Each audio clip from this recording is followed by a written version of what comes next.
Broadcasting live from somewhere in the Shadow Realm, this is YuGiOh Duel Links Talk.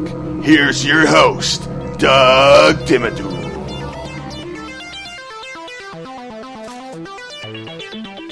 Hey there, and welcome to another episode of YuGiOh Duel Links Talk.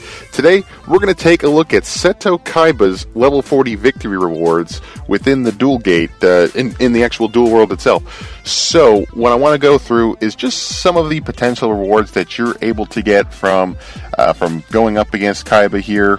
Then I'm just taking a look at the level 40, which as you climb through the ranks, as you defeat him at the multiple levels, you should be able to at least get past level 30 and have the level 40 option.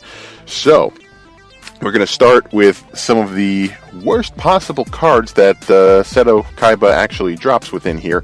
And the first one is Tatsu no Toshigo. I know, that's a ridiculous name. It is a level 5 Earth Beast monster. It's just a normal monster with 1350 attack and 1600 defense. So as far as cards are concerned, as far as from just an attack and defense standpoint, nothing special here, and the terrible part is that it is a level 5 monster, which would require 1 tribute. Not too sure how many people actually want this card. It seems like it's kind of the butt of a lot of jokes, at least within the YuGiOh Duel Links community. So I think we'll just keep it at that. Next, we'll start getting into the rare drops that you're able to receive, one of which is cloning. It's a trap card. When your opponent normal or flip summons a monster that has a level, target that face-up monster, special summon 1 clone token with the same original type, attribute, level, attack, and defense as the target. When that target is destroyed and sent to the graveyard, destroy this token. So, cloning's a pretty good trap card in the sense that if your opponent is tribute summoning, say, a really strong monster that you possibly won't be able to get over, like, say, for example, we'll just say Summon Skull. Right off the bat, you're able to activate your cloning trap card and basically get an identical attack and defense monster to that Summon Skull that hopefully you could just kind of either run into that Summon Skull on your next turn or have your opponent really adjust his or her strategy to overcome this new monster that you have on the field. So cloning's a pretty good card as well. I like having it in certain decks, so it just depends on what you're running as well. Next rare card that you could get is a spell, Mesmeric Control, and what it does is during your opponent's next turn after you activate this card, your opponent cannot change the battle positions of monsters except with a card effect. So that's not a terrible card either.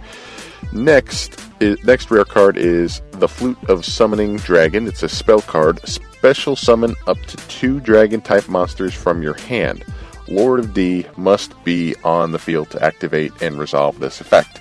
So if you're not familiar with Lord of D, that is one of the cards that you're able to receive from Kaiba if you're using Kaiba as one of your legendary duelists as well. I can't remember off the top of my head what level it is that you can get that card, but it is out there, so you can get Lord of D pretty easily.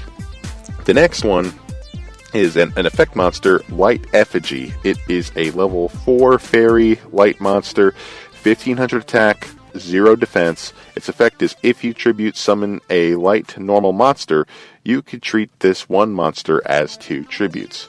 So what does this card work best for? I mean, come on, do I have to say it? Blue Eyes White Dragon. So, and I've noticed that it seems like every type has its own light effigy variant. You know, you'll see certain cards that are treating themselves as 2 tributes for the summon of 1 monster. So this is the card that you want if you're running a normal light heavy deck where you require multiple tributes. So, but of course the first monster that comes to mind is Blue Eyes White Dragon, so that is pretty much one of the best cards to use for that. Next rare that we have in here is Mystic Horseman. It is a level 4 Earth Beast type monster, 1300 attack, 1550 defense, and at least you don't need to tribute summon to get this card on the field. So, it's okay. The next one you have is a rare card as well, Rabid Horseman, a level 6 Beast Warrior fusion monster. It has a 2,000 attack, 1,700 defense, and its fusion materials are Battle Ox and Mystic Horseman. For me, if you already have a Battle Ox out there, and you'll see why, because we'll get to that card in a second, I don't necessarily see the use for Rabbit Horseman, unless you just happen to have a polymerization in your hand and you quickly want to get a 2,000 attack monster on the field. It's not the best card. So those are the rares and the one normal that you're able to get from defeating a level Seto Kaiba. A level 40 Seto Kaiba. Now we'll start getting into some of the super rares. First one is Champion's Vigilance. It is a trap card that if you control a level 7 or higher normal monster, when a monster would be summoned or a spell or trap card is activated, negate the summon or activation, and if you do, destroy that card. So if you're running a Blue Eyes deck, or even a Red Eyes deck or a Dark Magician deck, where you know you're going to have a level 7 or higher normal monster on the field as quickly as possible, man, this card is just a beast of a tool. As long as you meet that condition, this card is just, because it could go more than one way. You could keep your opponent from summoning a monster that you probably wouldn't want them to summon, or activating a spell or trap card that you wouldn't want them to use. So, yeah, Champion's Vigilance. I have not gotten this card yet, but when I do, I may add it to a few of my decks that I'm running. So this one's pretty cool. Next super rare is a spell card, a Wingbeat of Giant Dragon. And what this is return one level 5 or higher dragon type monster you control to the hand, and if you do, destroy all spell and trap cards on the field. So, not a bad card if your opponent's running a trap or spell heavy deck where they have a lot of cards on the field. One example is if they're running one of those decks where they have a lot of those Mask of the Accursed, or if they have a few spell absorptions on the field where they're just constantly running spell cards, but they also have a few continuous spell cards, even field spell cards.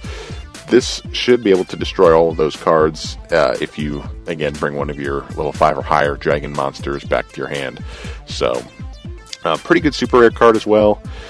But there is one super rare card in here that everybody seems to be dying to get their hands on, including myself, but I have not been able to get this card yet, and that is Enemy Controller. It's a quick play spell card, and it has two potential effects that you're possibly able to update here, or that you're possibly able to use here.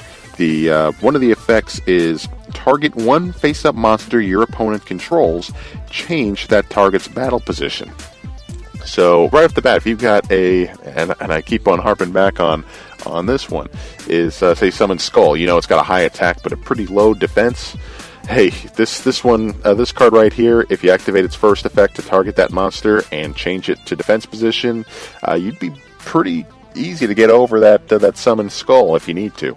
So the second effect on here is tribute one monster, then target one face-up monster your opponent controls. Take control of that target until the end phase.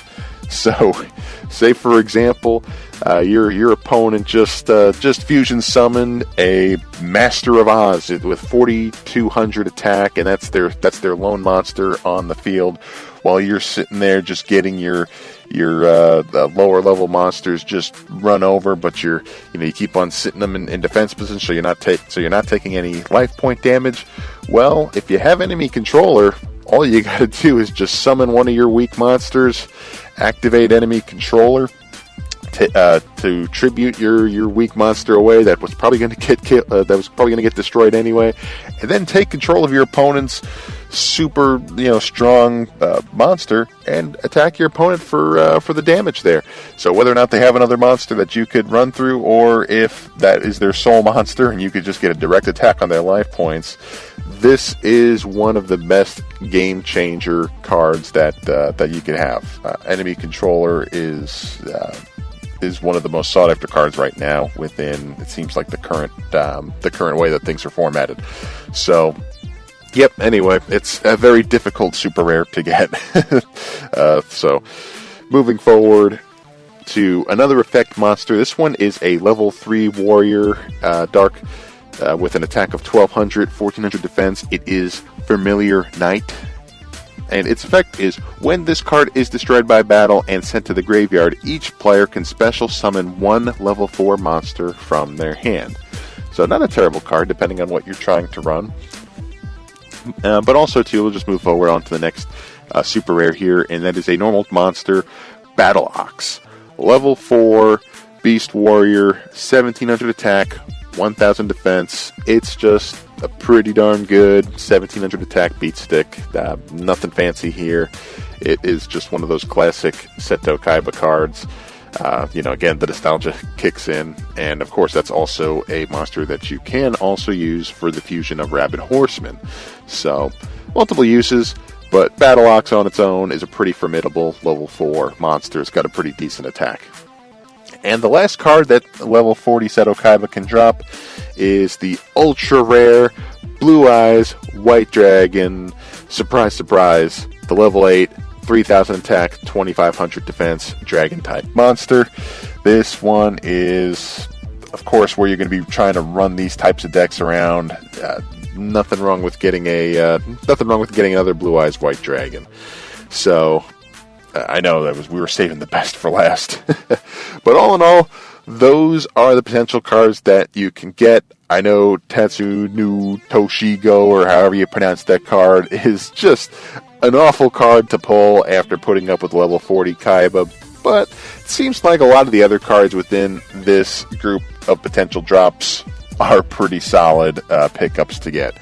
Some more than others, cough cough enemy controller, but all in all, just an all-around good group of cards that you could get from Kaiba.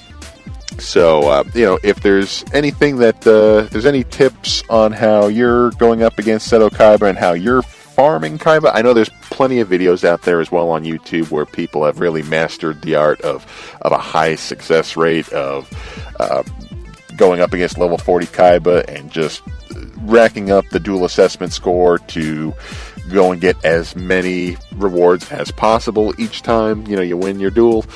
I definitely suggest you guys going out there on YouTube and checking out some of those videos. If you prefer me to at least go over some of the strategy involved with farming Seto Kaiba or any of the other legendary duelists that you'd be able to pull rare and super rare cards from, absolutely, I'd be more than happy to look into that and start discussing some solid deck strategies to at least get you more rewards. So if that's something that you want me to discuss in a future episode, I'd be more than happy to. But just reach out on Twitter at YuGiOh Deck Talk. It's all one word, at YuGiOh Deck Talk, and I'd be happy to address that in an upcoming episode. So with that, that's it for today. Thanks for tuning in, and we will see you next time. Take care.